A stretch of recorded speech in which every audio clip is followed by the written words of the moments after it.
মাদারীপুরে কোটা আন্দোলনকারী পুলিশ ও ছাত্রলীগের নেতাকর্মীদের সাথে দফায় দফায় সংঘর্ষের ঘটনা ঘটেছে।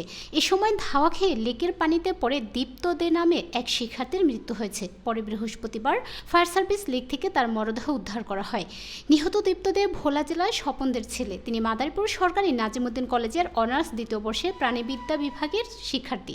দীপ্ত শহরের আমিরাবাদ এলাকায় বসবাস করতেন। জানা যায়, বৃহস্পতিবার সকাল 11টার দিকে খণ্ড খণ্ড মিছিল নিয়ে মাদারীপুর শহরের ডিসি ব্রিজ এলাকায় জড়ো হয় আন্দোলনকারীরা। পরে জেলা প্রশাসকের বাসভবন সামনের মাদারীপুর শরীয়তপুর সড়কে বিভিন্ন শিক্ষা প্রতিষ্ঠানের শিক্ষার্থীরা রাস্তা অবরোধ করে বিক্ষোভ করে। এ সময় পুলিশ ও ছাত্রলীগের নেতাকর্মীদের সাথে ধাওয়া পাল্টা ধাওয়ার ঘটনা ঘটে। এ সময় ধাওয়া খেয়ে শকুনি লেকের পানিতে পড়ে যায় কয়েকজন শিক্ষার্থী। এর মধ্যে সবাই পারে উঠতে পারলেও নিখোঁজ ছিল দীপ্ত। এছাড়াও সংঘর্ষের ঘটনায় উভয় পক্ষের অন্তত 30 জন আহত হয়েছেন।